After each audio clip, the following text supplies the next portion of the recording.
Hello everybody, Backyard Bullion here. Welcome to another Precious Metal Ramble. We have a very fun podcast to share today with our friends down under Bullion Now, an Australian bullion dealer. Really fun to sit with them and talk all about precious metals. So sit back, relax and enjoy as we ramble on about the world of gold and silver.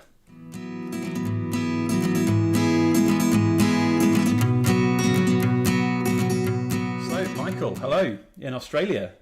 What time is it with you? Goodness me. It feels like the middle of the night, but it's only 8 p.m. Well, it's a more palatable mid-morning for me. So thanks for taking the time to sit down for a cross-global little catch-up chat. We've never met in person. We've sort of crossed paths, I think, at the Berlin World Money Fair, but we never sort of actually sat down and met or said hello. So yeah, we should fix that. Are you going to the next World Money Fair? Yeah, I hope so. And I'd be very keen to sit down with you then and do some collaboration again. That'd be great, because I think even at one stage we were in the same queue. Probably. Or at least very close to the same queue with Germania, I think it was. Yeah. Yeah, we didn't kind of cross paths officially there, so we'll fix that next time. And it was actually it was some of the content from your World Money Fair that got me back on your channel. I'd watched a few bits here and there before, but since then I've had you, as I mentioned when we were just talking, as a sort of background podcast sometimes. And it was your video all about the raw mint that got me back to your channel to talk about, or to listen to what you've got to talk about. So whether or not you want to go there, whether you want to go there today and talk a little about the raw mint, I don't know. But yeah, no, I just want to say I'm a fan. I like your content, like your style content. It's open, honest, and it's good to finally do a little bit of a collab with you. I appreciate you saying that, mate. And we certainly tune into Backyard Bullion very frequently over here. You have a fairly large fan base in Australia. I don't know if you're aware of that, but there's a lot of our customer base actually watches you. Yeah, it's nice to have a global audience. Very strange for me to sort of say that, but no, I've got a lot of customers who like the poured silver that we make. I send silver out to customers in Australia every year for our annual products, and get inquiries from people for special things that I make all the year. So it is nice to have that. But you know, I mean, you guys in Australia know what you're doing with gold and silver. You've been doing it very well for a very long time. So yeah, it's no surprise. We've got some great manufacturers over here. Some incredible ones, actually. Yeah, I've got you out some Perth Mint stuff just to highlight how good they are. Yeah, well, and it's not just the Perth Mint. There's a lot of artisan artists out here. I'm not sure what we actually call them, that do a lot of stuff. And yeah, like you said, Perth Mint, second to none. They produce some really good stuff.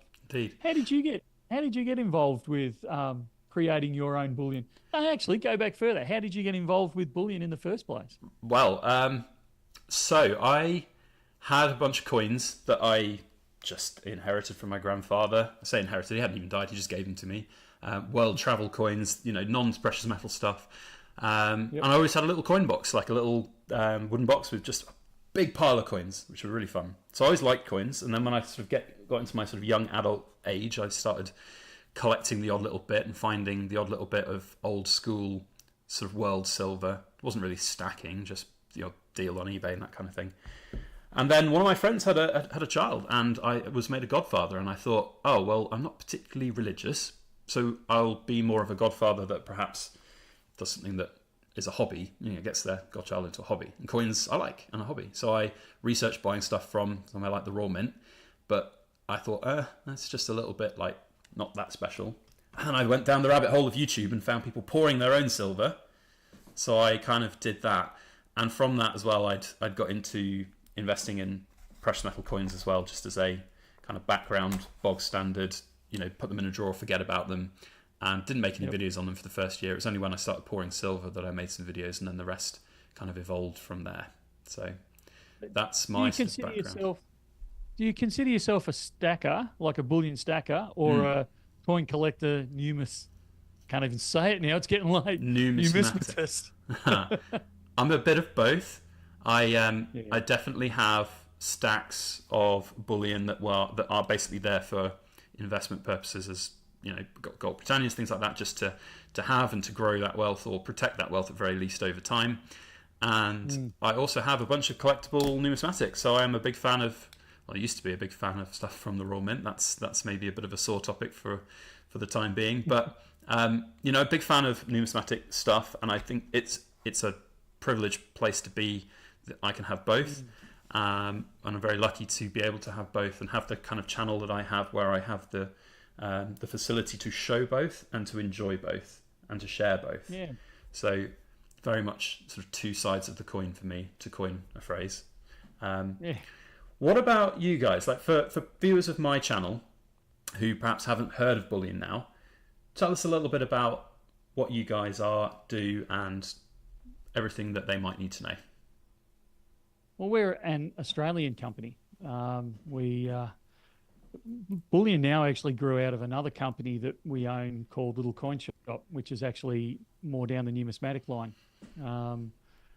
And after many years of people, they'd spend money on coins, on numismatics, and they'd say, oh, yeah, but I really want to buy, a few ounces of gold or, kilos of silver or this type of thing, which we didn't actually stock at that point. Well, not very much. We'd say, well, you're in Sydney, go and see these people, or you're in New York, or you're in London, or we'd refer people to different companies around the world depending on where they were. Mm-hmm. And sometimes we'd find that they didn't always get the service that they expected, and obviously because we'd recommended that they'd gone to a certain place, it started to reflect onto us and our reputation. So many years ago, I decided that we'd start up a bullion branch to Little Coin Shop, not quite realizing that it would grow far larger than the numismatics relatively quickly. When did you set up? Now it's probably 10 to 15 times the size that the numismatics was, and sure. It just keeps growing. It's good fun. When did it start, the bullion side? 2018, the bullion side started. Yeah, you got in before the world just went crazy for bullion. Like the markets have massively grown since then. COVID, I think, helped. Oh, look, absolutely. COVID, certainly in Australia and in Victoria, it's certainly, I was worried for the first 2 days of the COVID lockdown. And I don't know if you know much about Australia and particularly Victoria. We had the longest and most lockdowns of anywhere in the world. Was it? Wow. And the most restrictive. So for the first day or two, I was actually quite stressed because pretty much every other business was required to close, to shut down. Yeah. And we were fortunate in that I was going to say fought the system.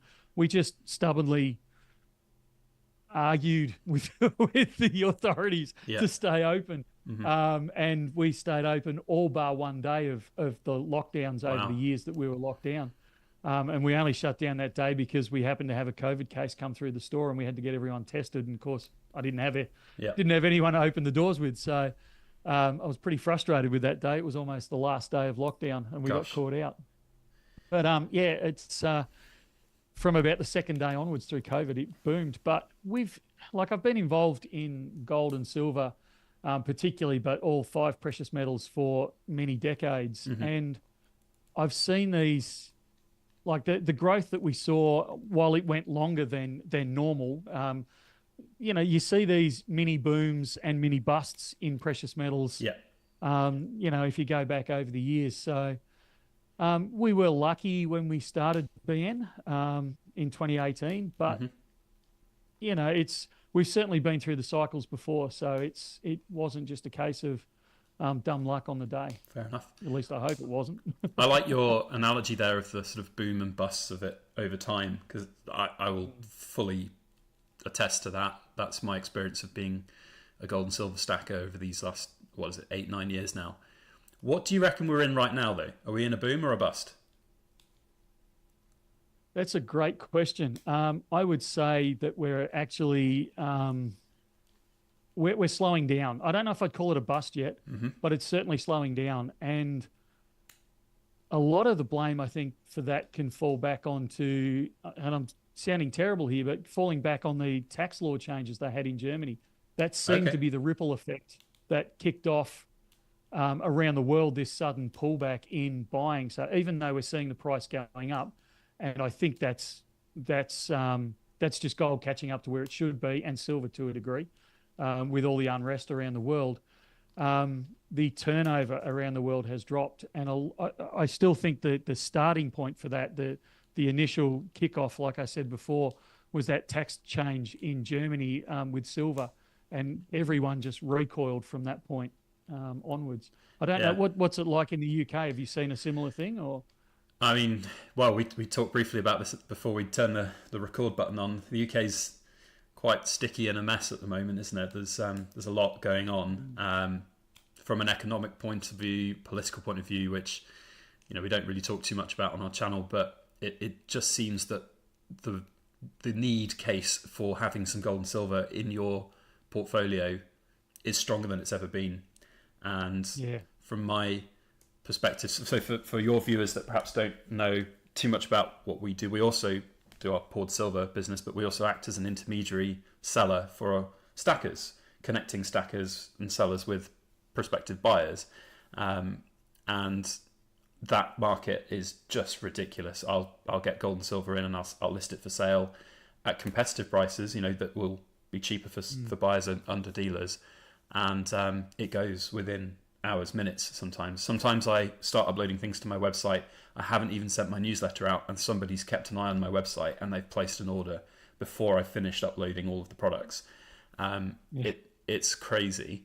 So I think that's changed quite a lot in the last 3 years since we've left the European Union trade agreement. Brexit sort of happened, but there was an extended period where we could still trade with Europe. But now that's all gone. People just have no choice but to buy from the UK, and that market has grown, and people want it because of the uncertainty in the world, and sadly the UK as well. So I've definitely noticed I think we're in an interesting one. We're in a boom, but I think we're at the peak. I think it's like in terms of like the market demand and premium, it's going to be interesting to see where it goes. Whether it continues peaking, I don't know, but I think we're at the top of a boom, perhaps with a bust coming in the UK. But we'll have to see. Are you seeing more gold sales or silver sales, or it's? Yeah, it's an interesting one. I think so. I'm seeing more people selling gold right now through like my intermediary service because gold is at an all-time high. Silver isn't quite as high as it was. Like at some point, I think it was around 24, 25 pounds an ounce. Now it's around 22. So people who don't have to sell their silver don't want to sell their silver because they can wait and get a better price. So right now there's more gold, I think, trading hands than silver. But if silver comes up at the right price, it's snapped up just as fast as gold. So that's my sort of observations of the market. Yeah, it's interesting in Australia where we're probably seeing more individual sales of silver, but we're seeing larger buying of gold, if that makes sense. Yeah. So a lot of people that would normally buy larger amounts of silver, they will reduce the amount of silver they're buying. They might. It was interesting. We had a release of the Comsco Tiger yesterday, our time, and I was watching the website sales, and normally you see people buying, 20 of this, 40 of this, 100 of these type of things. We're now seeing people buying 1 or 5 or 10. Got you. So we're still seeing the same number of sales. The sales are just smaller in silver. Whereas gold, we're getting people coming in, and instead of buying a half ounce or a 1 ounce, they'll buy 10 ounces or 20 ounces or 50 ounces at a time. Yeah. And from our perspective, it's those people, like when we panic as humans, we don't tend to run to silver or platinum or palladium or any of those things. When we panic, we run to gold. Yeah. And while we're not panicking, there's certainly an undertone there. Yeah. Where people are just getting that little bit nervous, and they're going, I like silver, but I want a bit of security, and I'm going to take a chunk of gold. Yeah. The thing with gold here in the UK is that it doesn't attract VAT sales tax. So silver does, which means that when you buy it, say from a dealer, you're paying at least 25 to 35% over the intrinsic value when the VAT is added on top. So when you think of it like that, if somebody buys a bunch of silver Britannias from a dealer and they're paying 33, 34 pounds an ounce for them, and they turn around and go to that dealer next week and go, actually, I really need the money, and they get offered £22 an ounce, which is spot price. maybe a little bit more. Some dealers pay a touch more on their Britannias now, but it's still a huge swing.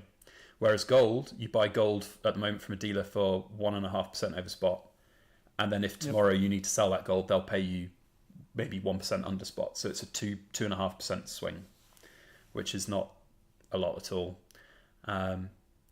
You guys, your buybacks are below spot on gold, are they? It depends who you go to and where you go to.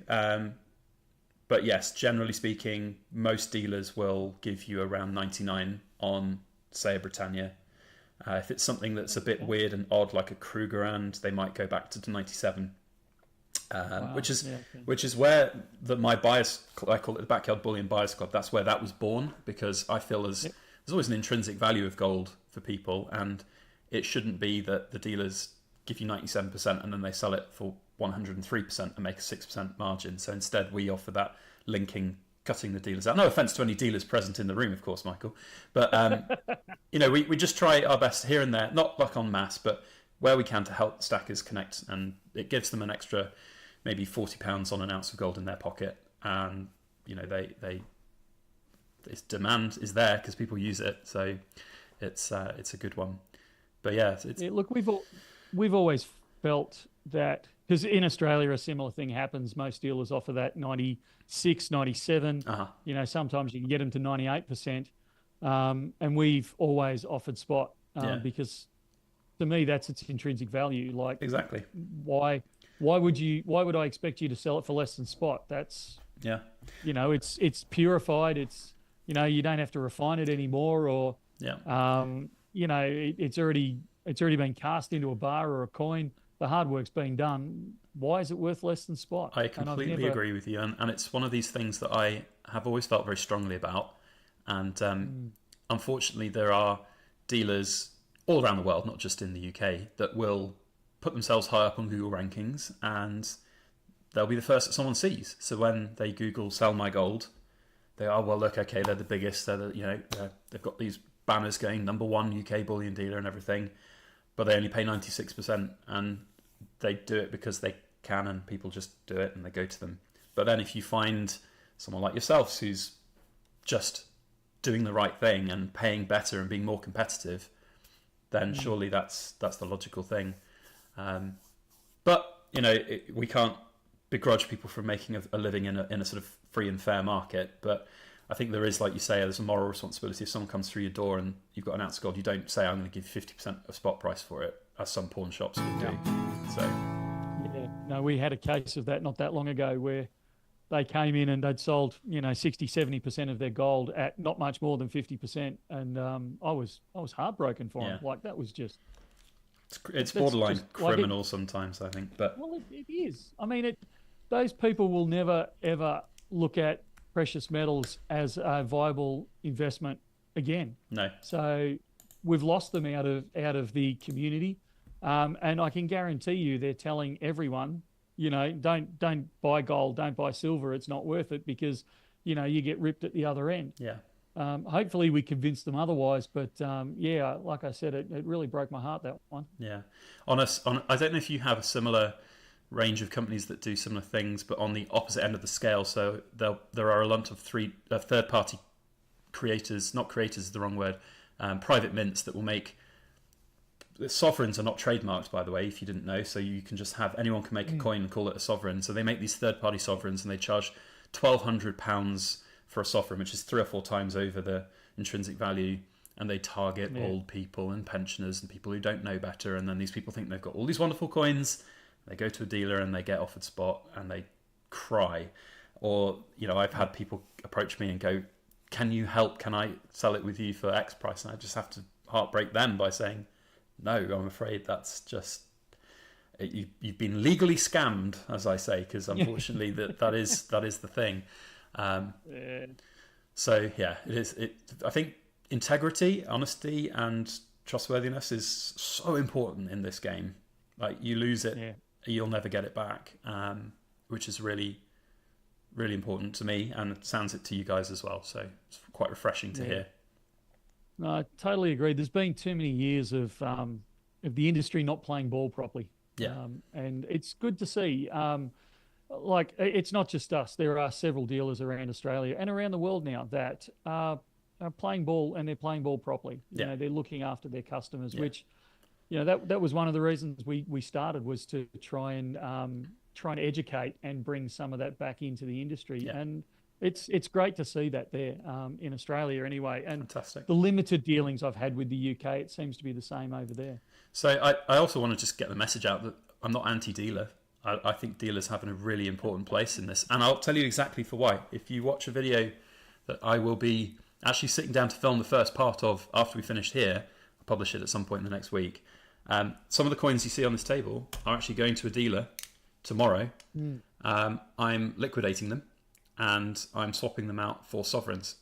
And that is almost impossible to fathom doing privately, because you'll have to try and sell a bunch of big 1 ounce gold coins. And the reason I'm doing it is because they're so clunky right now. You know, I spent 1,354 on this coin. It's worth 1,900 odd pounds now, and a bit extra with spot. And that's hard to sell, but sovereigns are just so liquid. And the only way I could foresee doing that was actually with a dealer, and this dealer Atkinson's, who are in my opinion, leaders in the UK. You know, we've just talked with them, worked them out. They have looked after me incredibly well. I've been a good customer of theirs, and they are doing the swap, and it's working out very nicely. You know, it's not doing it for free. I'm paying a small percentage on this trade, but it's all perfect and great. And I could not be more happy with the service I'm getting from them. And that's a service that you pay for in life. If you've got anything that you want to do, you pay for a service, don't you? And that's where I think dealers are best suited.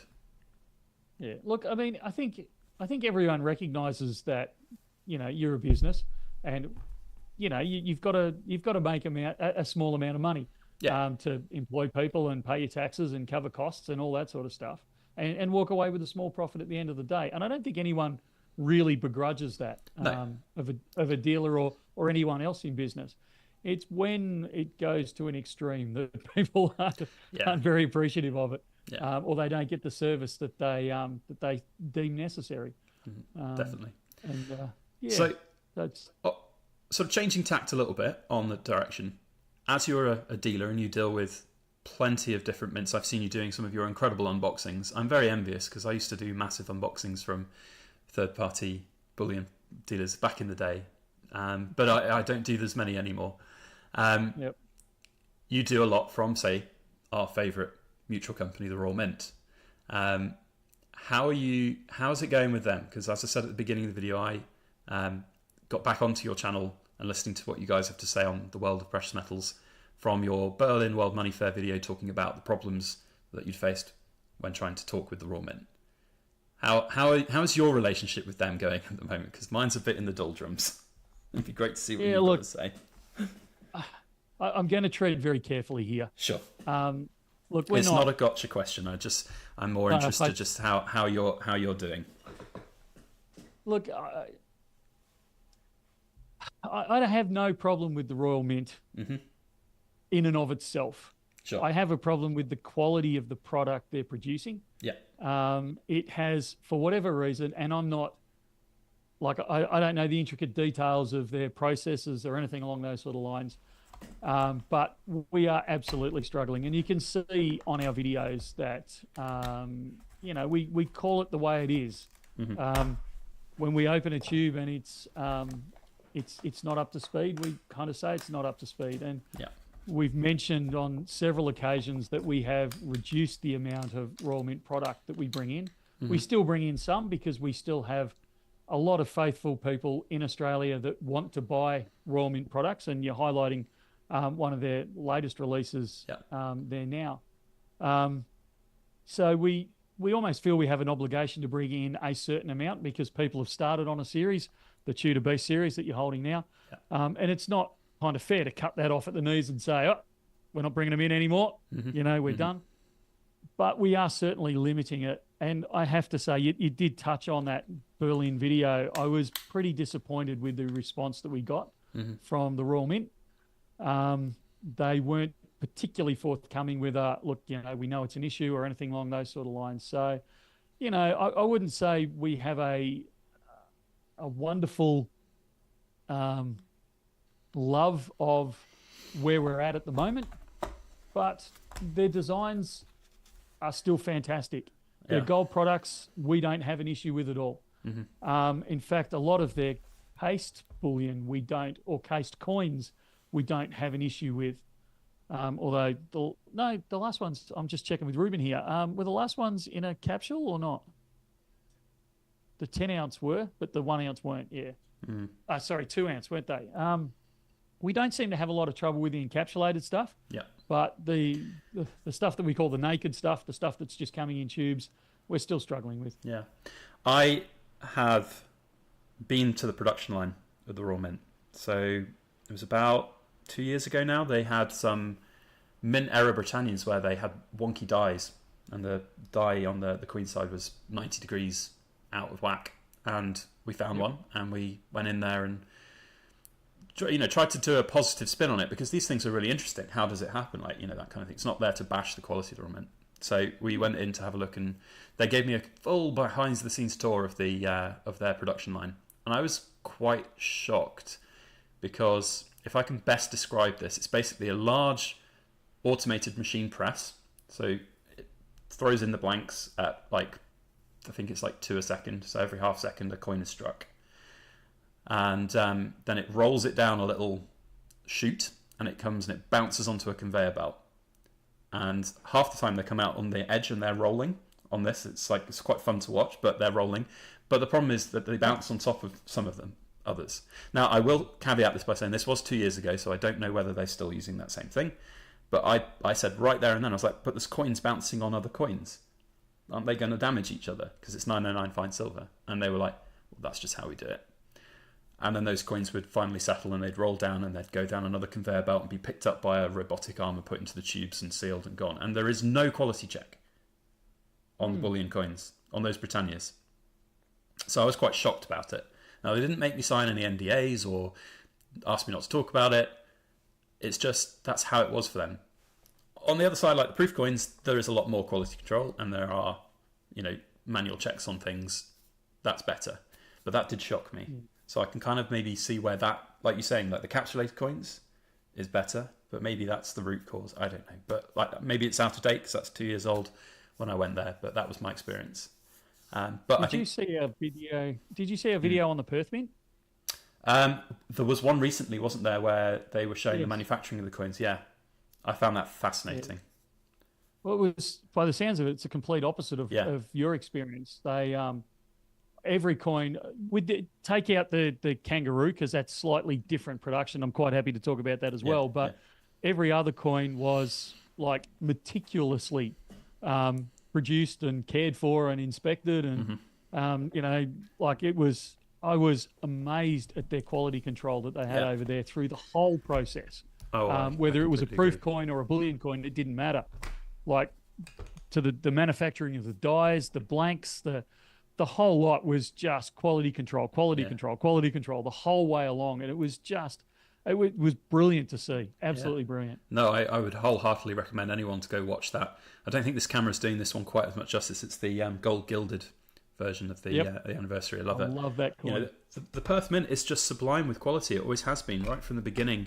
In fact, I've got out here on my desk something that I got a very long time ago. One of the very first coins I ever picked up before I even started YouTube, because we just looked at it and loved it. But even back then, when was that? It was 2012 coin. I mean, I bought it in 2015, 16. But the point is that it's just so good. Even back then, the quality was incredible, and the whole industry's changed so much since then. Technology's come on so much since then. But they've always been sublime. They've always been really good. And it from a sort of national pride standpoint, I do feel, unfortunately, the Royal Mints, whilst you don't necessarily want to, or rightly so, need to discuss about their sort of direction of what they do and how they do it, but for me, it's somewhat of a bit of a national embarrassment to have the Mint not care as much about their quality as other mints. And it's the milk spotting question too, which is always they have mentioned it on a live stream they did. I saw they mentioned that they know that there's a problem and maybe they'll look into it, but it's been going on for a long time, and they just have almost sort of ostrich head in the sand, about it. So maybe one day they'll sort it, but yeah, it's an odd one. I love the Royal Mint, and like you say, their designs are sublime, and they are. And for me right now, I'm just not in a position where I can enjoy them as much as I once did because of some of the quality and other issues that I've experienced with them. But maybe that'll change one day. Yeah. We'll see. Look, I firmly believe it will, because the market will force them to change if nothing else. But I think they will. I think their heart's in the right place. They're just not doing it properly yet. Yeah. But the Canadian Mint, the Royal Canadian Mint, they had issues with milk spotting for years. Yeah. You know, the standard joke in the industry was, how do you tell a real maple? It's got milk spots on it. Yeah. You know. And that joke's now for the Britannia. Yeah. Yeah, I wasn't going to say that, but yeah, you're right. But you know, now it's pretty rare that you actually see a milk spotted maple, because they've come along in leaps and bounds. They've developed really the technology. They've moved forward and they produce a fantastic product. Don't you think the modern maples just look so lovely? They've got this look and shine and beauty to them that is so much nicer than any other historical maple. So yeah, they've solved it. I still think, and I'd never admit this with Matt in the room because he's a big Royal Canadian Mint fan, but and he doesn't stop banging on about him. But I still say the two government mints in the world that are the world leaders are the Royal Canadian Mint and the Perth Mint. Mm-hmm. And it's week to week about which one's actually the best, because they both produce incredible designs, incredible quality, incredible presentation, and they do it at, like, they don't price gouge the market. I don't feel anyway that they they don't price gouge that market. They're out there to provide a good product at a good price, and I think they achieve it in almost all cases. I would definitely agree with you. I don't want to harp on about the Royal Mint too much, but they have increased their prices quite a lot lately. But other mints have as well. The US Mint recently came out and increased all of their prices for proof coins, and there's a lot of kickback on that from a lot of their customers. And you see the likes of Perth Mint being able to produce proof 1 ounce silver coins at 2/3 the price of these other big mints. And you've got to ask yourself, as somebody who's interested in collecting cool coins like that, do I pay more for just the brand of the Royal Mint, or do I have something that's really exciting from the Perth Mint instead? And that's where I've lent in the last sort of 5-6 months, as opposed to somewhere like the Royal Mint. So it's cyclical. Maybe that'll turn around one day, but I completely agree with you. It's a weird one.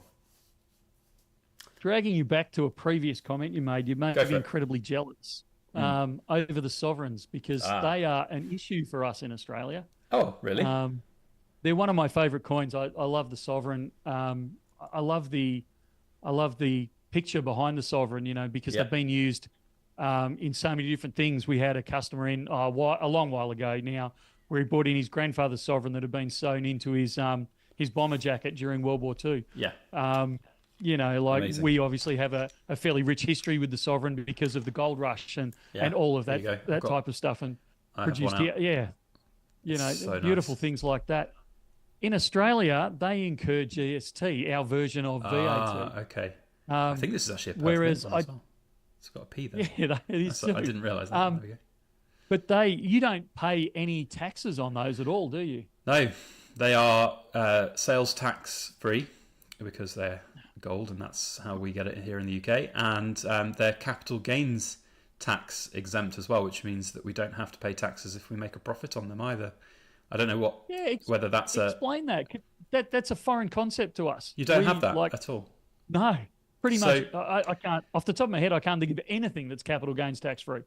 But so you still have. So you still have capital gains taxes then, if you very much so. But these are exempt. So I think the premise in sort of history and law is that a coin of the realm can't be taxed on its handling in society. That was the general idea. Where that falls with silver being currently taxed is a question for another topic, and somebody with far more knowledge than me. But gold, it was the capital gains tax exemption status was there for gold coins, and that includes past currency. So of course the sovereign is no longer legal tender currency, but it does hold a value of £1, so therefore is exempt from capital gains tax.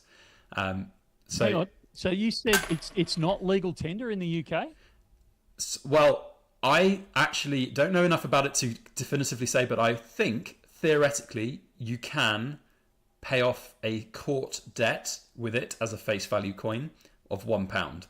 But you wouldn't, because of course the sovereign is worth £450 in gold value, but it's got a face value of £1. So you can't, it's not sort of legal tender in that sense, but I think it is legal tender in a legal standpoint sense, if that makes sense. Similar here. So it's legal. Like the only coins that have ever been delegalized in Australia, or whatever the term properly is, so they're no longer legal tender, is our holy dollar and dump. Everything else, including the sovereign, is still considered legal tender in this country. But yeah, you wouldn't roll up to your local milk bar or supermarket and try and pay for your groceries with a gold sovereign, because the checkout chick would look at you very funny. Yeah, it'd probably make quite a good video for YouTube, but you're not going to get very far. No, that's right. So yeah, from our perspective, so for example, if if one day I sell this coin for a massive profit, and there are exemption limits, so like you don't pay tax on the first £3,000 worth of your gains, for example, but that might change in this crazy UK economy that we're in, and who knows where that will be. But for example, if I made a profit on it, I'd have to pay about 28% of the profit in tax, whereas sovereigns, it's literally zero. You could have £1 million worth of sovereigns, sell them for £5 million in 20 years' time, and you wouldn't have to pay a single penny of tax. It wouldn't count for income tax, it wouldn't count for capital gains tax. It's just a very good investment vehicle. And the same is for Britannia's. A lot of people get confused. They think any raw mint product is exempt, but it's only coins. So a raw mint bullion bar is not exempt, and you'd have to pay your capital gains taxes on that. So even your Tudor Beast there, you're telling me that's capital gains tax free, is it? Yeah. Now, the actual ironic thing is that because proof coin market is very difficult right now, and most proof coins that you buy from the raw mint, you're probably going to lose money on in the short term. Maybe one day you'll get some profit on them. But because they're capital gains exempt, if you make a loss on them, you can't actually put that loss on your record against things. So like if you buy some Perth Mint coins and I lose money on them, then I can put that loss against sales and profits of other things I sell, but not for raw mint proofs. So yeah, it's any raw mint coin. Anything else is fair game for capital gains, unfortunately. So it's a very big consideration for the UK. And sort of going back to the reason why I'm swapping out these for sovereigns, that's more of a liquidity size of each coin question. But the important thing is if you've got a bunch of non-capital gains gold right now, you might want to think about selling it and putting it into capital gains exempt gold, because one day it could be £4,000 an ounce and you're facing even more gains. So if you sell it and swap it now, then you're going to hedge and not have as much tax to pay in the future. That's something that I know a lot of people are trying to do right now in the UK. So yeah, it still amazes me that we're both based under the Westminster system, but we have completely different interpretations of some parts of the law. We're literally worlds apart on some things, figuratively and literally, unfortunately. But it's very horrible to hear that you have sales tax on sovereigns. I think that's a bit sad. Is that because of the purity level of the gold? That's exactly what it is. Okay. Yeah, so if it's in Australia, if you buy a bullion quality coin, so not proofs or anything along those sort of lines, it's got to have a certain purity as well, 99.5 or greater, I believe it is. Right. Without looking it up, then we don't incur VAT or GST as we call it in this country, but we'd still incur capital gains tax if we make a capital gain. But yeah, as soon as your purity drops below that 99.5, it's straight on with the GST. So what's the rate of GST for you guys at the moment? 10%. Okay. So which is good. I mean, you guys, what's your VAT over there? 20%. Yeah. So, like ours is 10% across the board. So, whether you're buying, I was going to say a litre of milk, but we actually don't pay GST on milk, but pretty much everything else we pay GST on. It's across the board, it's 10%. Okay. Whereas you guys really cranked it up. Because are you 22% on some things as well? I don't know the ins and outs of all the different categories, but I think it's 20% pretty much across the board. There's a few things which are 5%, and actually that does apply to very rare collectible coins, for example. So that's, I think, interesting. But also what's interesting is if a gold coin has an intrinsic value of 180%, more than its intrinsic value of gold. So if it's, I don't know, £1,000 of metal value and it's priced at 1,800 plus, then apparently it's not VAT exempt. And this is and that's not just coins; it's any bullion product. And that's one thing where you're aware of the Great Seals from the Royal Mint that have come out recently. So Yes. their gold versions of those gold seals are priced more than the 180% mark because they're premium products, and fine, okay, the Royal Mint have done that. But because of that, and they're not coins, they have to be taxed on VAT. Wow. So if you're buying that in the UK, you're paying nearly £600 in tax just to buy that product. Whereas people in Australia buying that product don't. You might have to pay your 10% GST now that I think of it, but people in America, for example, they don't pay any tax on it. So it's a very strange market, and the rules are so varied and weird. It is weird to think, and I think there's don't quote me on this as well. There's a really weird rule that says if a coin is more than 250 years old, then it is not exempt from capital gains tax. There's like so many weird little loopholes. So like old guineas and things like that, they're now considered treasure of the realm rather than a legal tender coin or something. There's so many silly rules out there. And I don't know. I just am more in favour of simplicity. You should just have gold, spot price, sell price, buy price, done, and not worry about all these things. But who comes up with these ridiculous rules? Unfortunately, it's the tax man, isn't it? He wants to have a little bit of everything that we have at the moment. But yeah, but they must sit in an office somewhere coming up with, like, you can just see a few of them sitting around a table going, "Oh, I've got it. Anything over 250 years of age." I know. What? I tell you what. I mean, life wouldn't be fun if it wasn't challenging. But sometimes these challenges make it just so silly. Like it's just make life easy for people. That would be my. If I ruled the world, that's what I'd do. Just like everyone's go and have your own little corner, and you just do your thing. Everyone could be happy. It's fine. I fully support it. Yeah. Anyway, we should move off taxes. I think we've beaten that to Yeah, death. I think we have done a little bit of taxation. Here's a question for you. What's your favourite coin? If you could just have one coin and sit there and look at it and enjoy it. I hate this question because I can never give a straight answer because I have so many different coins that I like for different reasons. Like the Sovereign. I love the Sovereign.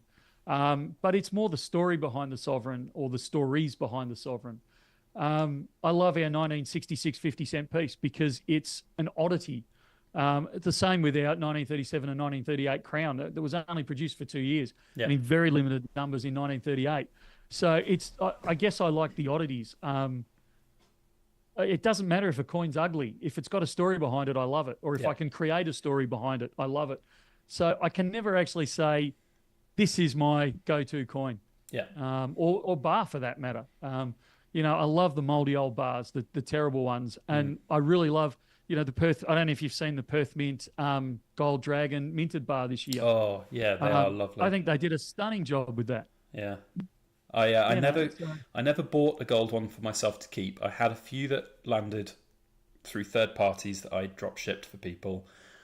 They're just stunning. They are great. Yeah. I love them. So unique and as well. Great idea, like coin bar. Like, bars are just so quintessential. It's just whoever came up with that idea needs to have a big pat on the back from the Perth Mint, I think. You've kind of stolen my answer if we're going to flip that around to me.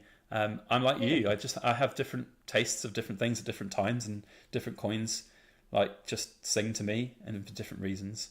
I think the Sovereign though kind of is the go-to thing, but there are so many different varieties of Sovereigns. So even then, just saying the Sovereign, you can't have one singular thing.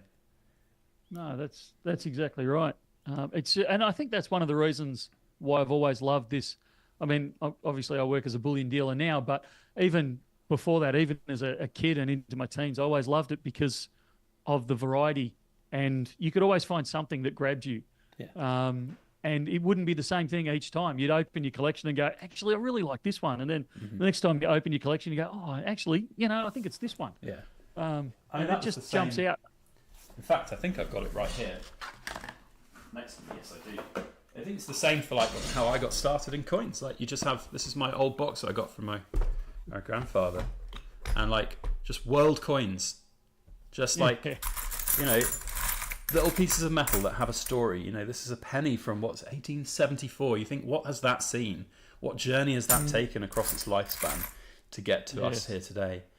You know, and that's more special. That's more precious, in my opinion, than any piece of precious metal can be. And that's a box of junk, you know, that I'm talking about. One man's treasure is another man's. What's the phrase? One man's junk is another man's treasure.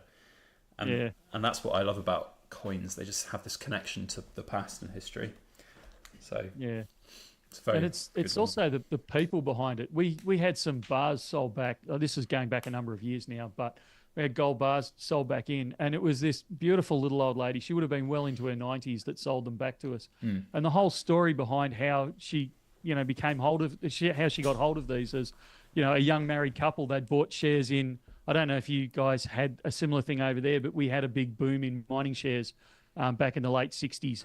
And as you do with every boom, it ends up in a bust. Sure. They'd lost money in it. So, and they were a very newly married couple at that point. So they decided that they'd always put their money into gold because then they held it in their hands. And her husband had passed away, and this is many years later. She came into our store and she was selling me these 1 ounce, 2 ounce, 5 ounce gold bars, and she still had the receipts from the 1960s. Wow. And they were beautiful old. I mean, I'll call them mass produced because they were mass produced for their era, but you know, they were hand poured and they had all the ripples and the tonings through them, and they were just. It made me cry having to sell these bars, and I did have to sell them, but you know, it was beautiful, and the story behind it, and this beautiful little old lady that came in with them. It was just, I love that as part of the richness of our hobby. It's just brilliant. Well, it's part of the human connection, isn't it? Gold has been with us for tens of thousands of years in one form or another, and that, I think, is something that connects humans through history. And it's a weird concept if you really kind of analyze it. You know, it's just a lump of metal, but it is so permanent and it is so real, and it's so shiny. Yeah. That's the thing. Like, you know, I think the only reason that my channel's ever got to where it is because I show shiny things on it, and people just like looking at shiny things. That was my catchphrase for a long while right at the start. You know, I'm not a financial advisor. I'm just a guy who talks about shiny things on YouTube. You know, and I think that's, you know, a really important thing for the human connection, just to enjoy what you do and enjoy what you have. I agree. How did you come up with the name, or how did you start getting called Backyard Bullion? What's the story behind that? My original channel name was Silver Archery GB because I was pouring some silver. I also have a longbow and I like shooting it, and so I had some videos of me shooting my longbow, and I just put some videos up on YouTube, and my wife went, "That's a crap name." And I'm like, yeah, it is. You're not wrong at all. And she was like, I mean, you're not going to make that many archery videos, are you? Because I was now doing all the silver stuff. And she was like, well, you need something better, and you're doing it in the back garden. So why not? I said, oh, what about back garden bullion or something? And she went, well, a lot of people are in America. They don't know what a back garden is. They might think that's something very different. So I went, all right. Or what do you suggest? She went, we'll call it backyard. And then that little moment in both of our minds went, yeah, that sounds all right. So I changed it, and that's where it stuck. So Backyard Bullion. Because, of course, in the UK, we don't call them backyards. It's just our garden. So, you know, it is a bit of a weird one, but that's how it stuck, and that's where we are. Well, you've certainly become world-renowned by it. Well, yeah, it's a weird one. Social media. I never planned for this to happen. Well, I suppose I did in a way, but I didn't plan one day just to become a YouTuber. It kind of grew beyond what I expected ever. I just thought I'd do some videos, and that was it. Inspired by some other people. And then it just came to a point where, and I was in a point in my life as well where I wasn't working for someone else. I was working for myself as a self-employed person. And I had extra time as I was building a client base for what I was doing. And this then filled that extra time. And it got to a point where my wife said, you're doing probably more of this than you are your other work. You know, is there something you're trying to tell me? Do you want to do this more? And I was like, yeah, I think I do. And then she made me do a business plan, proper Dragon's Den style, because she was like, well, she said, if you're going to do this, you're not going to borrow money to do it, because she felt that was going to be too much of a risk. You know, I could have borrowed £100,000, set up a bullion business, and then it could have gone tits up. That's not fun. So she was like, I'm going to be your dragon investor. So you're going to pitch to me for £5,000 of our savings. So put together a business plan, and I did that. And for the first 2 years, I basically didn't earn any money because I was just rolling over everything that we sold, all the profits into the new thing. So the 5,000 turns into 10,000 and 10,000 turns into 20 and so on. And now we have a fully fledged, debt-free artisan business with, it doesn't earn me millions of pounds. I don't ever want it to do that. It keeps me very busy, very happy. It's very fulfilling. And that's very important to us. And I can never now envisage going back and working for someone else I used to work in corporate HR and it was dire, and I would never do that again. Different life, different world. So, yeah. So this is your full-time gig? This is my full-time gig now. So I did the business plan for her in 2017, and I had a few bits on the back burner from my old work from then. But then from around 2018 onwards, that was when it was self-sustaining in terms of, this is now our livelihood. So our livelihood. She still works. She does her thing. So she's the safety net. I'm very lucky. Behind every great YouTuber is a good YouTuber's wife. Yeah, that's exactly right. And don't you love the honesty of spouses, eh? Oh, honestly. That name's crap. You need to change it. Sure. Okay. That's right. She's my biggest critic and my biggest fan, except she hardly watches my videos anymore, so it's great. Yeah, it always makes me smile when one of the kids or my wife says, "Oh, I actually caught your live stream the other day." Yeah. I think, yeah. She's just you don't watch it the rest of the time. No, she just kind of lets me do my thing now. She's like, how's it going? It's like, yeah, no, it's all right. Yeah, we've doing all right. Video blew up the other day. And she was like, all right, great, well done. It's a huge thing when something happens like that. But anyway, yeah. You gotta laugh. Fantastic. So do you have a favourite board piece that you've made? This is my favourite thing that I've ever made. And I kept it. It's just... You're a big golfer, or...? No, it's just a giant cannonball of silver. It's something I'd always wanted to make, and I had commissioned a 2-part graphite mould to make it, and it was meant to be 1 kilo, but it came out slightly less, so it's 30 ounces. But it's incredible, and I love it, and it's like my fidget piece on my desk. I just have it, it's a luxury, and it's my favourite piece. It's something so satisfying. Is it a one-off, or did you make a few of them? I've made, I think, 3 in total, and there's maybe, I think it's 3 all told. They all came out at 30 ounces. So I got my maths wrong when I sent the specs to the graphite mold maker, or he got it slightly wrong. But it's so difficult to predict like what a solid sphere of silver would be, because there could be little air pockets inside it and stuff. But that's all hand poured, hand hammered. Took a hammer to it and just get that textured effect all around it, and then the laser hallmarking from the assay office, and it was made in the Platinum Jubilee year as well, so we had a special mark put on it, and I just love it. So that's you're registered. I don't really understand this part of it. You're registered with the Edinburgh Assay Office. Yes. So tell me about that. I don't even really understand what that means. No, it's fine. So in the UK, one of our other antiquated laws and systems of doing business is that if you are working with precious metals, selling jewellery, for example, you are required by law to hallmark them, which is basically a third party saying, yes, that is indeed gold or silver or what you say it is. So that's been going back for a very long time, and it's the law. Now, for things like bullion bars, there are like questionable reasons that you don't have to do it. Like if it's just a bullion bar, tends to be that you don't have to. But if it's something that's unique, artisan, collectible, that kind of thing, then you really should be. But I do it because it's like an extra layer of guarantee that this is the full 999 fine silver. So they take the pieces and they will test them. They will put them through XRFs. They'll do all of their other tests. They even will drill into some of your pieces, take samples of the silver and do a mass spectrometer test on them, a fire assay test basically. And it costs money to do this, so you have to pay for the privilege of selling your stuff. But I actually don't view it as like an antiquated taxation system. I feel it's like an extra layer on top of the silver, which makes my stuff a bit more unique in a very crowded market now. Lots of people pouring silver, and there's a lot of talented people out there. But we hallmark everything that we do, and I think that's nice for people to have, that extra layer of guarantee, so they know without a shadow of doubt that I'm saying what I'm pouring is 999 fine silver.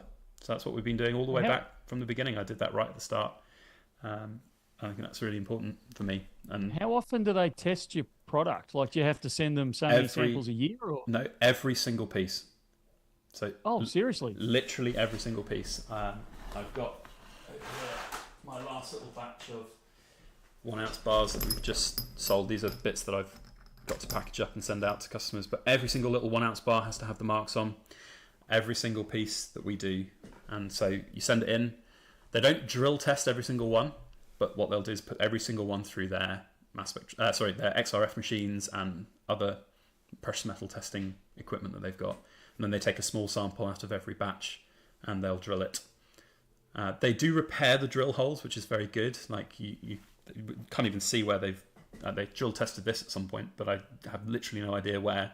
Can't see the little mark that they've repaired. So they're very good at what they do, and the guarantee is worth paying for. So it's literally every single bar, or just one out of each batch that they that you submit to them? They physically examine every single bar. They don't drill every single bar, but they will physically examine every single one, because they offer this guarantee whereby if there's something with a hallmark on it and it's later found out to not be 999 fine silver or gold or whatever it is, their whole but again, back to this reputation trustworthiness thing.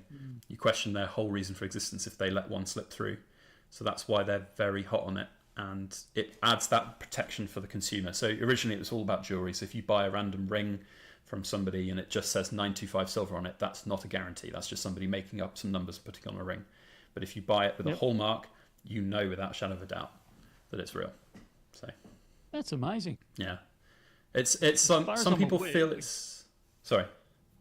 No, I was just going to say, as far as I'm aware, we don't have anything like that in Australia. I'm probably one of the commenters will tell me otherwise, but I'm not aware of us having to do that at all. Yeah, it's an antiquated way of looking at things that certainly it's like questionable whether you have to do it on things like these 1 ounce bullion bars, but I do it as an extra layer to set my products aside from other people who don't. So it's that extra layer of guarantee, and I think they look cool as well. And it gets, we put in every package a little info sheet.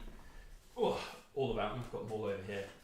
A little info sheet in every single package, which has all of the information about what marks mean, where they come from, the history of them as well, and things like that. So, I think it's an extra thing that people quite like, and I've always been told by my customers that they really enjoy seeing those hallmarks and enjoying the history of that. They go back hundreds of years, these hallmarks, and it's like you've got your brand in this period of history that will always be logged. In 500 years' time, there's going to be a record that Backyard Bullion made pieces and had these hallmarks, and if somebody in 500 years' time finds a 1 ounce bar somewhere, they'll be able to know that was made by Backyard Bullion. And it's the same for things like spoons and rings and things you find here in the UK now that you can trace back to like the 1700s, and you know exactly who made them, what company, what person, what artisan. And that's pretty cool. That's amazing. Yeah. Absolutely. One of the things, I married a Pommy girl, and we go back to the UK. I was going to say semi-frequently, that's probably exaggerating, but coming from a country that we don't have the depth of things like that go back hundreds and hundreds of years, and I always find that fascinating when I go over to Europe, but particularly into the UK.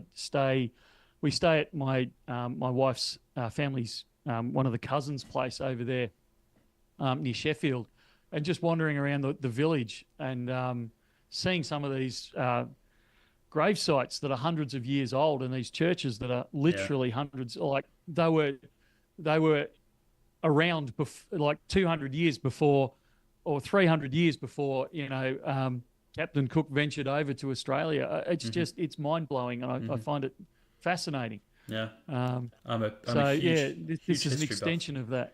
Yeah, I'm a huge history buff. I did history at university, ancient history.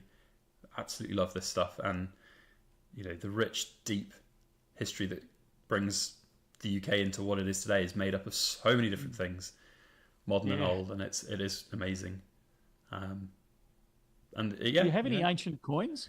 being an ancient Not history buff, do you keep actually. ancient coins? No, it's funny. I don't.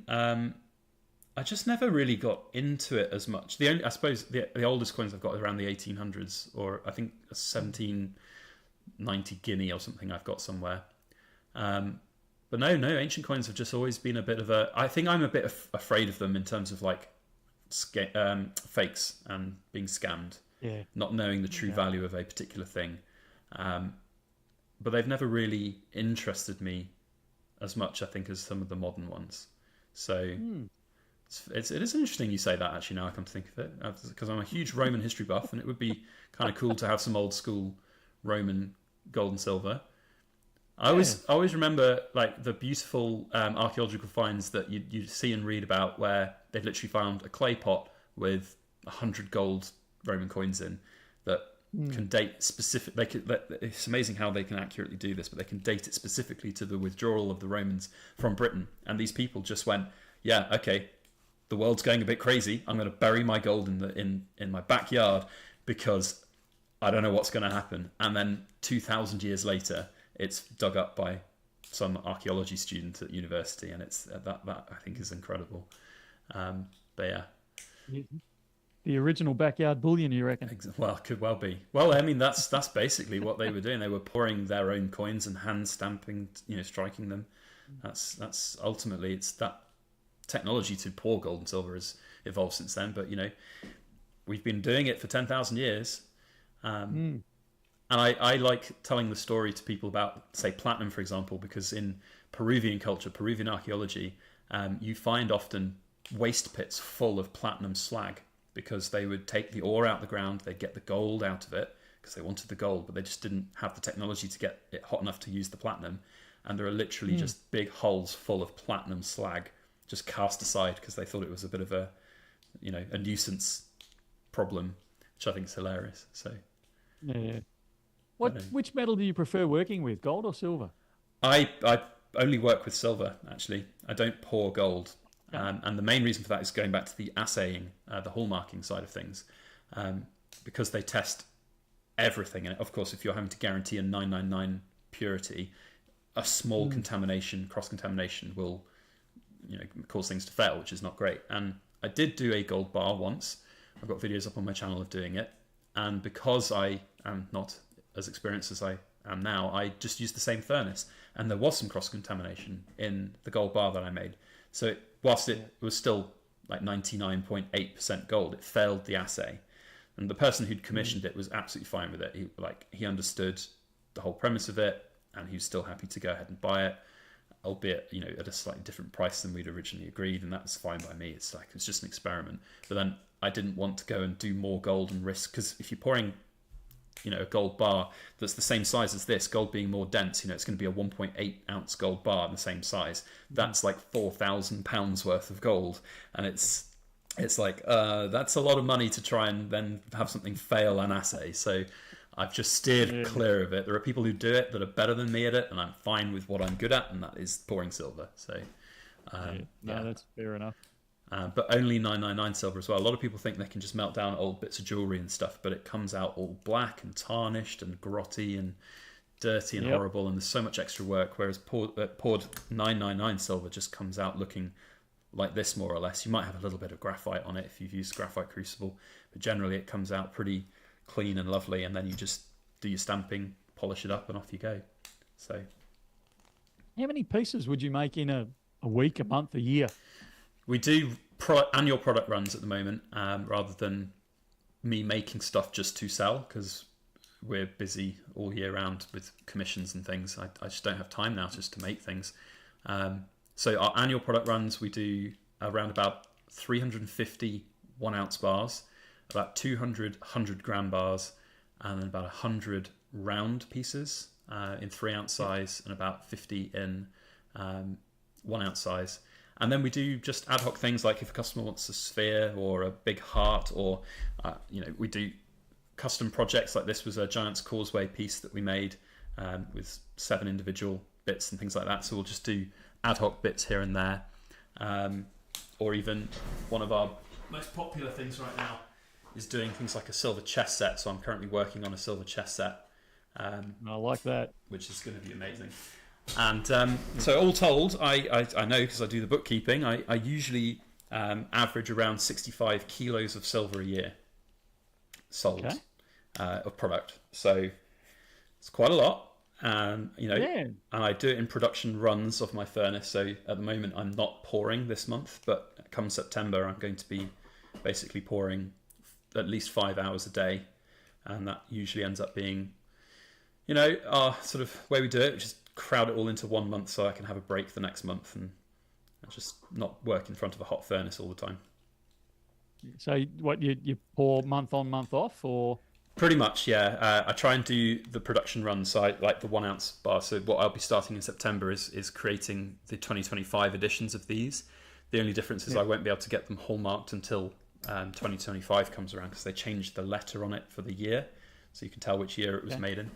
But I'll at least be able to pour the 350 1 ounce bars in September, and then that's going to take up a lot of time. It's as I say, it's going to be at least 5 hours worth of pouring per day. And then I've got all my other sort of responsibilities in work and life and family and everything to work around as well. So, 5 days a week, 5 hours a day in front of the furnace is time consuming. It takes a lot of time, but that's what we do to make the good pieces. So anyone that's done anything with a furnace and pouring metals would appreciate that 5 hours is a pretty full on day. And I tell you, sometimes, and the thing that most frustrating about pouring silver is that you can never have 2 perfect days in a row. Like one day you'll have a day and it'll be sublime. You'll get the most beautiful looking bars. They'll come out perfect every time. You'll get 50 bars made in a day and it's absolutely fantastic. And I'm like, this is great. If I do that tomorrow, I'm ahead of the game. And then tomorrow comes around and you've got your muscle memory slightly off and you're pouring too much or too little, or the ripples don't work, or the ambient temperature in the room is making the silver do funky things with air pockets, or the graphite mold's like 20 degrees hotter than it was the day before, so it's not quite the same. It's so frustrating, but that's one of the things I love about it as well, because that challenge keeps me entertained with it. If it was just monotonous, boring factory production, I wouldn't enjoy it, but the challenge of it, it's fascinating. So, have you ever thought about automating any of your processes so you can go, I wouldn't say mass produce, but certainly increase your production? So, are you really happy just being the artisan that you are? I'm very happy with the artisanal side of things. So I even do all of the stamping by hand. So we don't have a press, literally just a big hammer, to quote an Australian, a ruddy big hammer, and just hit it hard. That's what I do. Actually, I realise I've just done that quote completely out of context, but that was when I was in Australia and we went trout fishing, and I'd never fished a day in my life, and we caught a trout, and the guy said, I said to the guy who's running the experience, he's like, well, what do I do now? And he's like, there's a ruddy great big hammer over there, so whack it on the head. I was like, oh, sure, okay. Anyway, so I do it all by hand. And I like that. I could get a machine press and do it, but I think that maybe sometimes loses a little bit of the artisanal touch to it. If you're just having the stamp and the uniformity of everything, for me, that's not what my brand is or about, and it's not what I think my customers have come to expect either. So I feel like it would be almost cheating somewhat to change that now. Certainly for my core products, maybe like for unique things I create in the future, it would be okay to do that kind of thing. But I just don't feel the need or demand to do it. I'm quite happy with my lot right now, and like I say, I'm not in this to make millions out of it. It's just a really creative little artisanal business that is great for me and keeps me sane and out of the corporate world of business, and that's something that I am very grateful for. So look, you produce an incredible product. Thank you. And everyone says that. It's the lumps and bumps in it, I think, are what adds the character and why people love them. So I would certainly stand by you in saying don't automate, stay with what you've got. Yeah. It's a unique product, and I think it's fantastic. I think, the marketplace right now is very crowded for silver and gold. It's certainly changed a lot. I think you'll probably agree with me, since you start with your bullion side of business back in 2018. It has changed so drastically. So many products out there all around the world. I think if for anyone, whether you're pouring silver or whether you're a private mint making coins, you've just got to carve out what's right for you, find what you're good at, and be proud of it, and stick with what you're good at. Because if you just try and get into all of these other things, I analyze it as a little bit like throwing the brown stuff at the wall and hoping something will stick. And that's not always going to happen for people. And if you're just good at something, stick with it and be happy with it. Yeah, look, it's been funny. The last week I've had this conversation several times with different people, producers, customers, other bullion dealers, where a lot of the manufacturers thought 2021 and 2022, when the world was booming, that was just going to keep going forever. So they've put in massive amounts of production capabilities, and now when things have quietened down on a bulk sense, they're twiddling their thumbs a bit. I know actually when we were in Berlin, we were talking to one of the manufacturers over there at Berlin, and they were saying, what do you want us to do? We can produce 50,000 units a shift, and we've got machines sitting idle. So you tell us what you want and we'll produce it. And it's just mind-blowing. Even Perth Mint has just installed some new manufacturing equipment over there, and it makes me a little nervous, actually, because there is so much capacity in the industry, because everyone's done what you basically described. They've just gone, we'll just bring in more machinery, and we'll just, what's better than a good product, and that's more of a good product. And, and they've kind of shot themselves in the foot, I think, to a large degree, and it'll be a lot of years before the industry can absorb the amount of excess capacity it's currently got. I completely agree. And I think it will be telling who's still around in 5 years. Which of these private mints will still be in business, or which big national mints will still be producing the quality that will still be in demand. Because at the moment there's a lot of quantity which is not, some of it's selling, but they're not how it was in 2021, if you know what I mean. So we're past like the boom of like the Great Engraver series from the Royal Mint, for example, was I think the peak. You hear the Una and the Lion coins selling for 10x what they, or even more, what they were sold at. That's never going to happen in the short term again, and the market's so crowded, and the wallet fatigue is real. Like, people here in the UK, you hear it all the time. The Royal Mint's bringing out coins nearly every other week, and you can't keep up. If you bought every single issue, you just, even in the silver, you'd be spending tens of thousands a year trying to keep up with what various different mints all around the world are doing. So it will be interesting to see where and who is still going and going strong in 5 years' time, or even longer, I don't know. One of the biggest problems, I'm trying to search for the right word here, but one of the biggest disservices that 2022 did to the bullion industry, or to the coin industry, was it instilled this false sense of belief that you could produce anything. And I'm not having a go at any particular mint here. This is across the board. The good mints and the not so great ones, where you could produce anything of any dubious design and quality of presentation that you wanted, and the market would just hoover it up. And they did in huge numbers in 2022. But that is still impacting on us today, where there is still this belief that I can just produce garbage and the market will swallow it. And it's not anymore. The market is pushing back, saying, actually, that's garbage. I don't want that. You're right. I just want these select pieces that are good quality at a good price. So this sort of brings me on to a question which I think is quite interesting for both of us being content creators, is where do you view the role of social media and content creators in this sort of industry at the moment?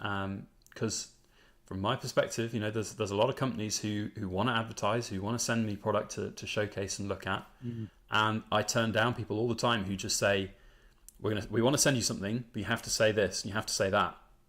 And I don't work with companies like that. If a company wants to send me something and they give me completely free reign to say whatever I want, I'll consider it. But if they're going to come in with an agenda because they want it sold, I just think there's like a moral responsibility. But what do you think about the sort of social responsibility of content creators?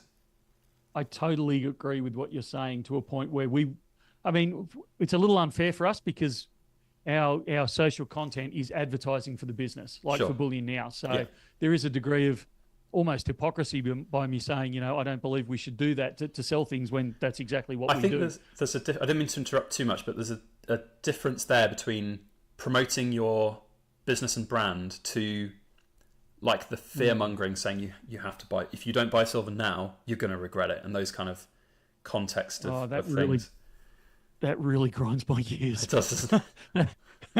That really upsets me. When you see some of these, if silver's going to hit, $400 an ounce in the next 10 minutes, and you've got to buy it. And I just, Oh, we by see the the way, other there's a side of link it. in the description that you can buy it from. That affiliate bonus codes and all of this, and anyway. But we see the other side of that, where people come in, and they'll say, I've got to buy it right now. I've been told by Mr. X or XYZ or whatever it is that silver's going to go through the roof in any minute now, or gold's going to do this massive run, and even if you say to them, just calm down, we're not running out, we've still got plenty, it's all right. Yeah. Oh no, I've got to spend my hard-earned money right this second because I'm going to miss out, and they're going to be back within a month or two, bitterly disappointed, hating precious metals as an investment because it hasn't happened. Yeah. And it just it devastates me, and I think more and more we have maybe a moral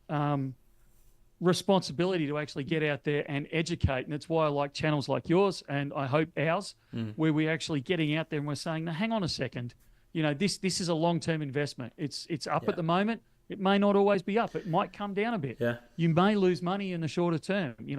Your product you're buying today might be worth less tomorrow for a period of time. But history shows us over the long term that it's got growth. It's going to keep going eventually. And and that education that we talked about earlier of,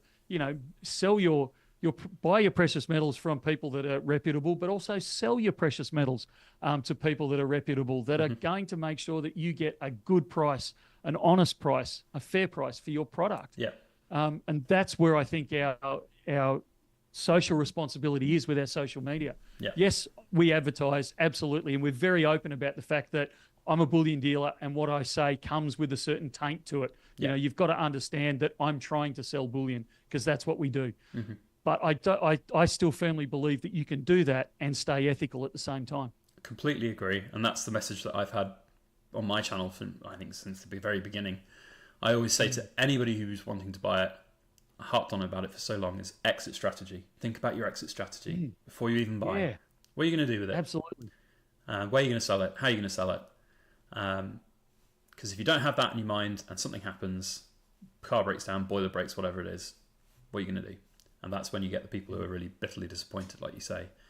And I can't. It's a weird thing to say as somebody who has a social media presence like me, but I hate social media. I hate it.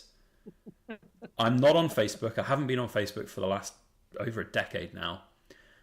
A lot of people always go, "Oh, you should be on Facebook. Your business should be on Facebook." So, no, I just need to. I have YouTube. I have the Silver Forum, and I find that almost too much sometimes. The fear of missing out can get even people like me, and I just don't like it. I'm not on Twitter. I've never been on Twitter. I was very briefly on Reddit when all of this Wall Street silver stuff came in, and then I just really went. I went, do you know what? Life is too short. I don't even care anymore on that side of things. So I deleted Reddit.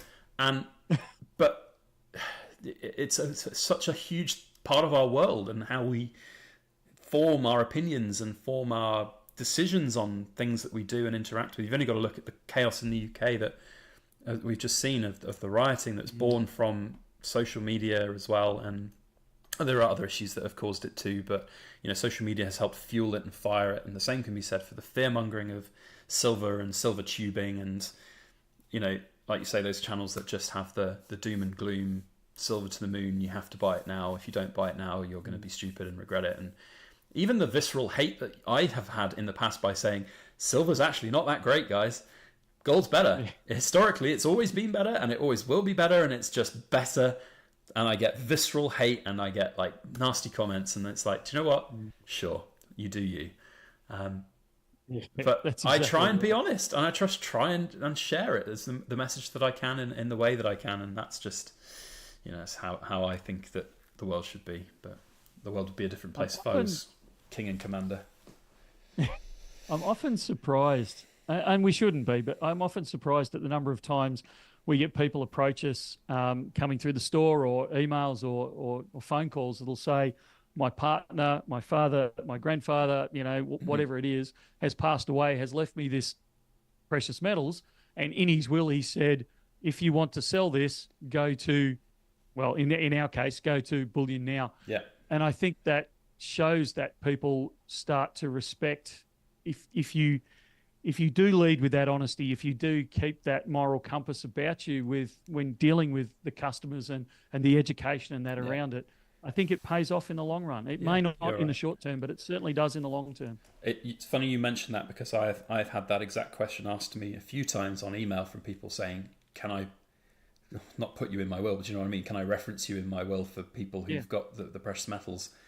It's a weird position to sort of think about being in, but like you say, I think educating yourself and it's great buying all this stuff and thinking you're never going to sell it if you're going to pass it down a generation, but think about what your future generation is going to do with it, how they're going to sell it. You don't want them to get ripped off.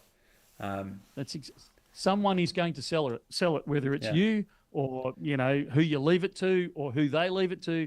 Somewhere down the chain, someone's going to sell it, because you don't eat this stuff. You don't wear it. I mean, you might wear jewelry, but eventually someone's going to sell it. So if you've got that best interest at heart, you've put your hard-earned capital into securing this precious metal. Always, and you said it before, and we say it frequently in the shop, start with the end in mind. If I'm going to pass this down to my kids or my partner or whoever it is, the grandkids, so on and so forth, help them understand what to do with it when they need to liquidate it. So that's part of the reason that I'm doing my liquidation of my 1 ounce gold. Sort of a fair proportion of my 1 ounce gold is going into sovereigns, because I feel like that ease of liquidity is better if I just drop down dead tomorrow.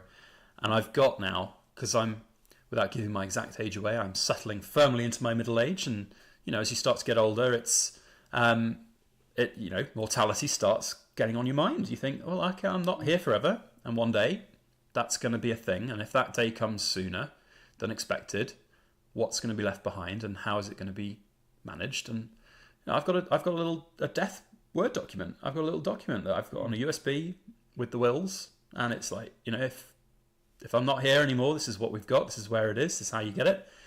And this is what you should be selling it to and for, and don't do this and don't do that. And it's just, I think, common sense. And a lot of people put their head in the sand about it and go, it's not my problem. If I'm dead, it'll be someone else's problem. But that's a very selfish way of looking at it. And it's not, you wouldn't do it for yourself, would you? Like, if you've got that as an investment, take it seriously. So my wife and I have a hit by the bus file, we call it.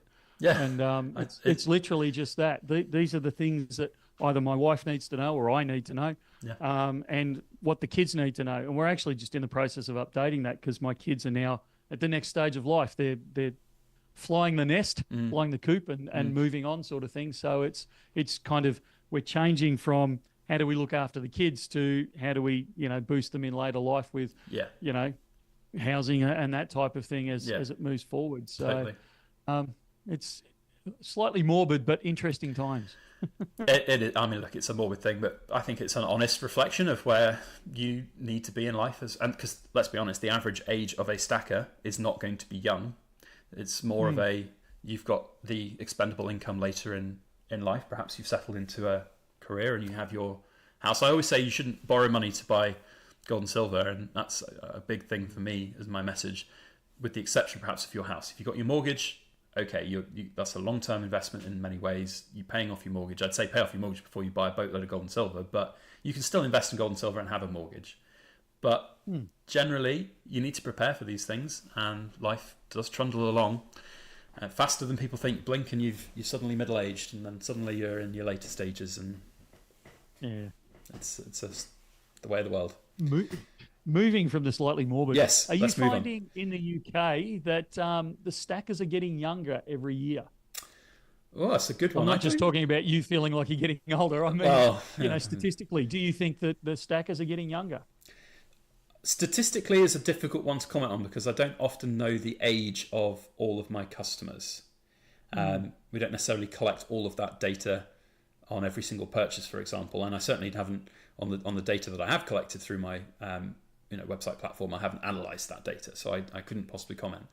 But what I notice on, for example, YouTube statistics and analytics is that average age of my viewer is different now to when it was when I started. So I do think more younger people are getting into silver and gold. I think a lot of that had to do with things like the Wall Street silver side of things. There was a lot of bad about that, but there was also a lot of good because it did open the eyes to the world of silver and gold for a lot of other people that I think is beneficial. If some people who went in there and went overboard with what they were doing, they'll have learned a hard lesson, but I think a lot of people have learned good lessons about gold and silver as well. So that's a good thing.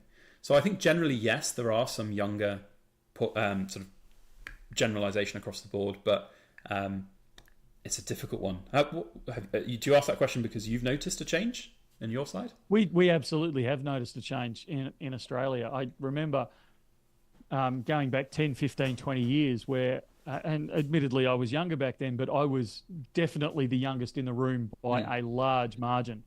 Whenever I went to any meetups or auctions, or even if I was in another coin store or bullion store or anything along those sort of lines, and even in our own at that stage, I was usually the youngest by far. And it was definitely a male crowd that we were dealing with. Whereas nowadays, it's not unusual for even younger kids, actually, like in their teens, or even younger sometimes, but particularly in that 20s age group, which we never would have seen even 6 or 7 years ago, and a higher proportion of women coming in as well, which is the whole lot is really good to see, because it shows that younger people are interested in their financial futures far earlier than my generation was, and that's I think it's only a positive, and to see women coming in and actually taking responsibility for their own financial futures and having these hard conversations with us of why would I do that, and how do I do that, and what's the best way to do that, and what do you think to this and why that. It's fantastic to see and experience and be a part of, seeing that younger movement come through, and it really excites me, because I remember thinking 8-10 years ago, is this the end? Am I the last generation of stackers to move through society? We're going to go completely digital and it's all going to disappear. And I think it's been the complete reverse. I would tend to agree. I think with the boom that we've seen in the precious metal industry worldwide, that's only captured more people. There's only so much that a individual can have, so you have to have new customers coming in at the bottom end to feed that engine. I just pulled up some of my my YouTube stats. Very interestingly, I don't know if the camera's going to focus on it, but you can see this of the age brackets. It's actually fairly, 25 to 44 is the big one, around 50%. Yeah. Which is, I think, fascinating. That's different how it was back. I don't think I can get a sort of snapshot of 2018 very easily, but when I look back, it's definitely changed.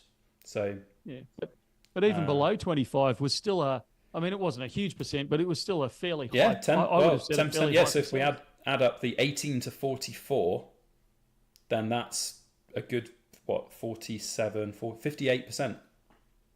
So that's quite a lot. Which I would have said, even 5 years ago, but particularly 10 years ago, would have been nothing like that at all. Yeah. So yeah, fascinating, I think, and only for the plus side of it. It's good to see. Yeah, I'm fascinated by all those analytics on YouTube. I don't know how much you pay attention to them, but it's amazing how much they can delve down into these kind of things. But yes, definitely scary as well. Are you?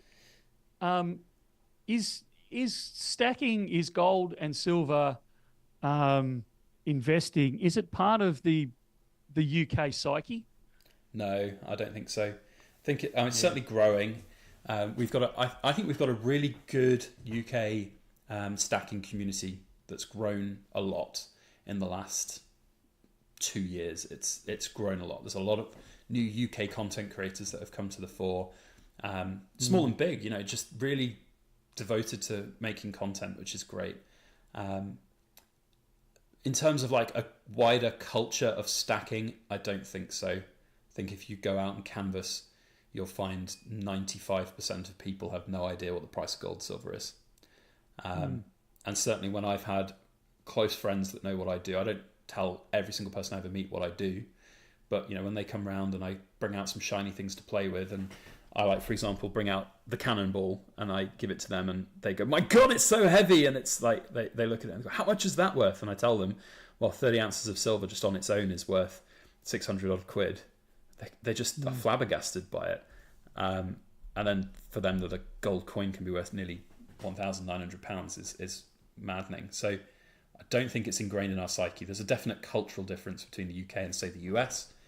I don't know about Australia. I think because you've got a rich gold and silver history in terms of your mining history and gold production and stuff. Is it more ingrained in the Australian psyche?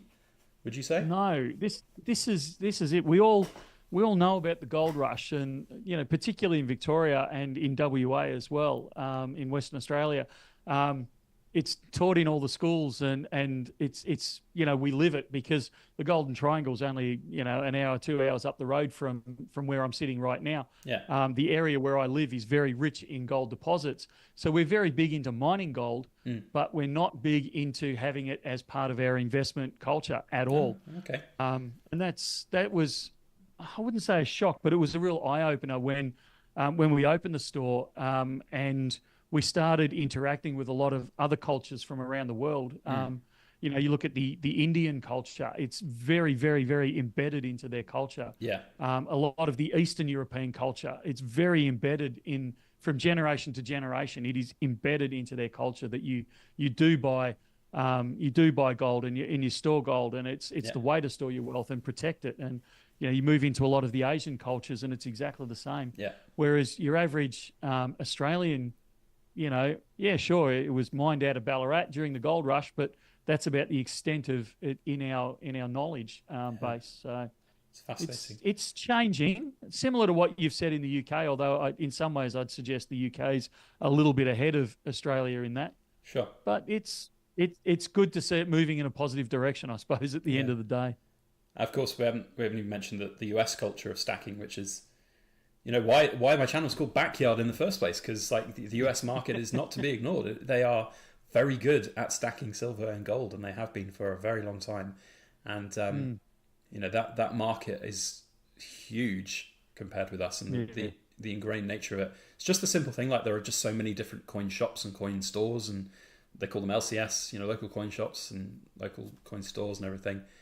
Here in the UK, you hardly have any, and any you do find are not going to be paying you the right amount for anything. You go in there, you're going to be overpaying. If they sell to them, they're going to rip you off. So,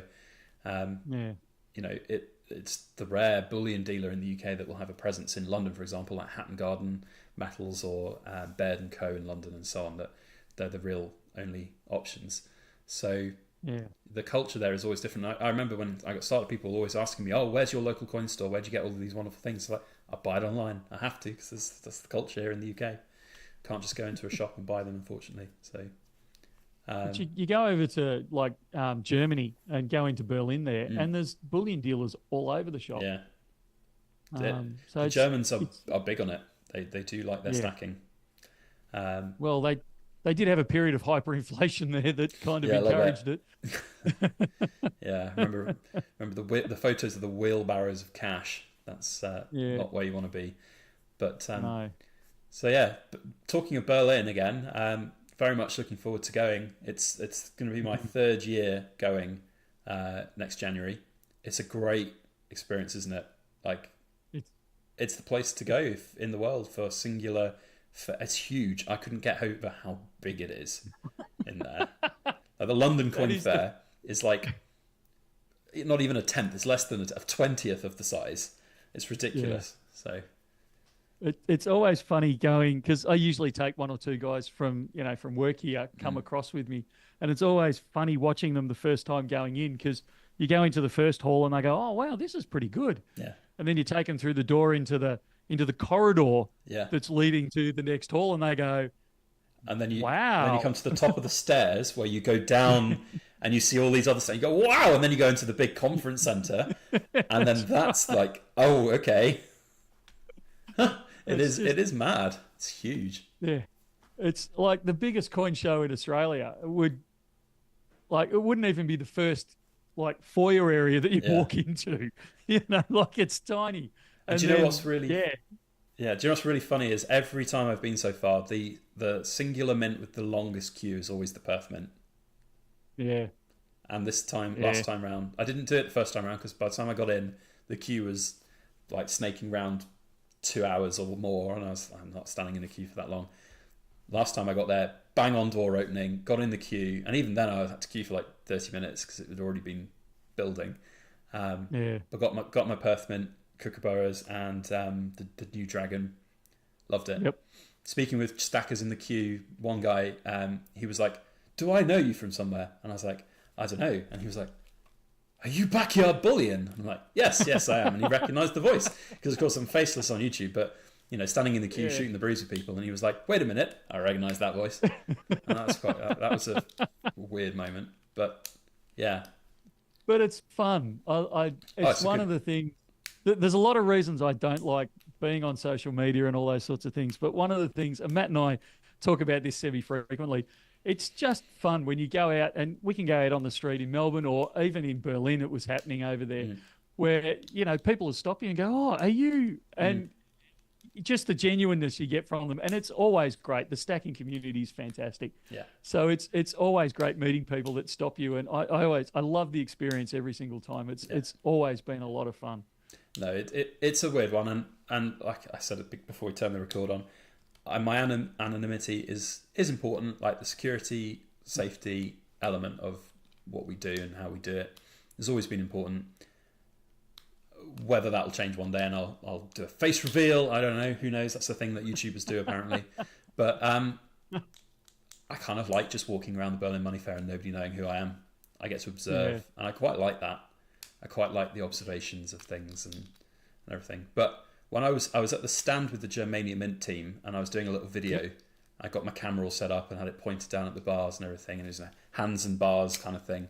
And there were definitely a few people who walked by and stopped and watched, and I think they coined that's Backyard Bullion there. Definitely.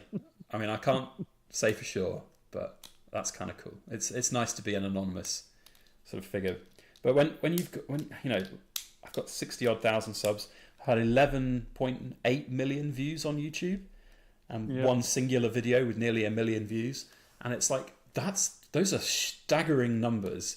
To think about the fact that there's like a football stadium's worth of people who've taken the time to sub to my channel, but that's not even like the tip of the iceberg, because as with every YouTube channel, you'll get a load of views on your videos from people who aren't subscribed.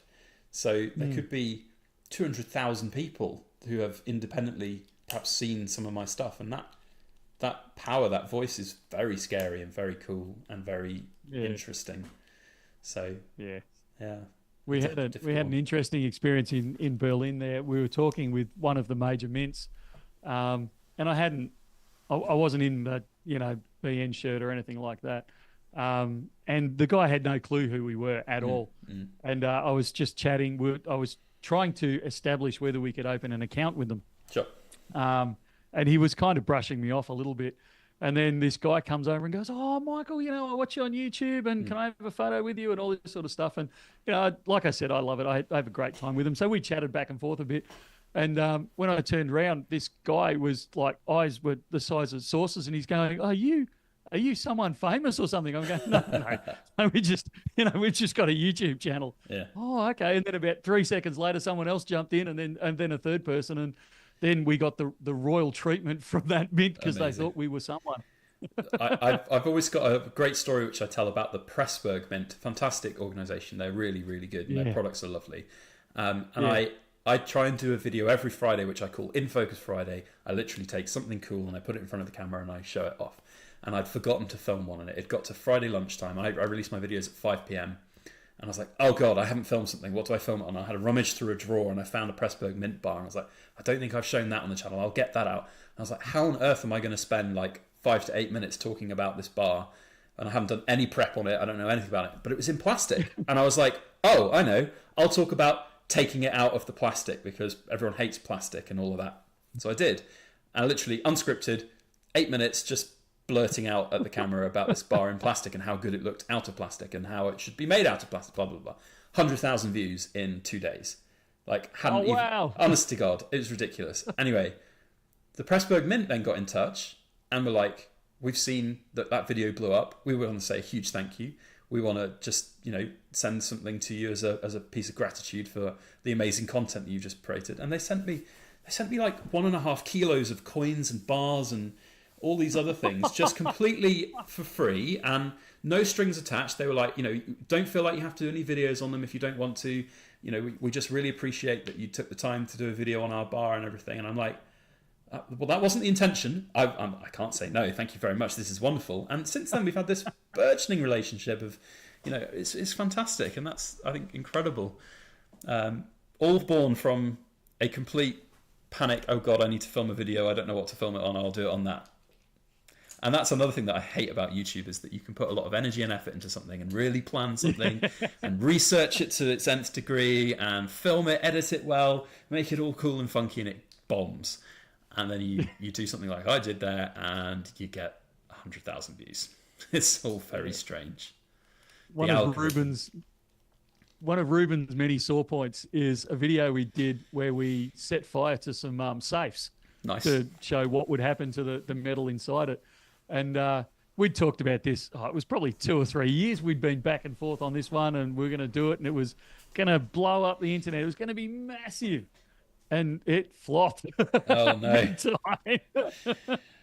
Yeah, a good friend of mine who's not a YouTuber, but I always talk with him about YouTube stuff. He's now almost pseudo created a deity out of the algorithm. You have to appease the algorithm in some unknown way to be able to get the results that you want, and even then he's a fickle god, and being a slave to that algorithm. Exactly right. It's so. I think it's probably the most expensive video I think we've made out of any of our videos at all. It just did not go anywhere. Yeah, it is funny. Like, I've got a video planned which I've been putting off for ages because it's going to be a laborious one. I had this old glass jar that I just put old loose change in for like 10 years. We've just had it forever. I finally filled it up, and I reckon there's probably about 500 or 600 pounds in there of just pound coins and 50p's and all of this. And I want to do a video going, I saved up all my loose change for 10 years, and this is how much gold I bought with it. And it'll just be like a 10th ounce gold coin, or quarter ounce gold coin.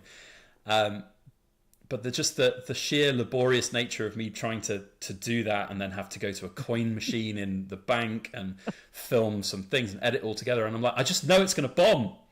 I've got this great idea, but I feel like I just know it's going to bomb.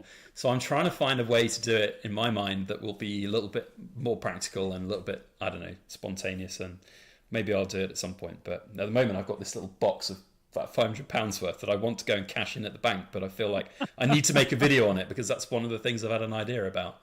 So we'll see. Oh dear. Yes.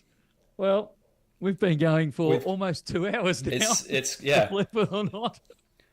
I know, and it's late at night for you. So this has been a real pleasure and a fun experience for me just to shoot the breeze with you, Michael. And if anyone is still watching to whatever timestamp we're in now, and you're not subscribed to Michael's channel and the Bullion Now team, then please do, because like I said right at the beginning, I listen to your channel. I'll have it on as a podcast in the background.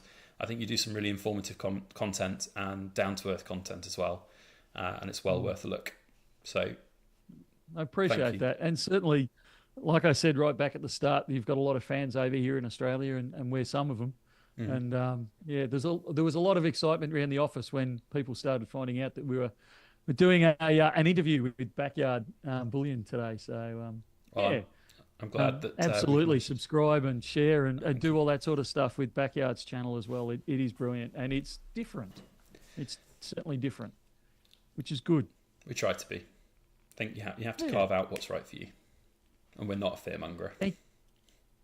Thank you very, very, very much for agreeing and spending time with us. It's my pleasure. It's been an absolute pleasure. And hopefully we can maybe sit down in January in Berlin and do something in person and talk about. That'd be really good. We might even see your face. I don't know about on camera, but you'll see. The rare face reveal off camera. No, Fair enough. Fun. It's good fun, and I really appreciate you taking the time out of your busy day because it's late at night. So I'll let you go to bed now. Thank you very much. Thanks, mate. That's excellent.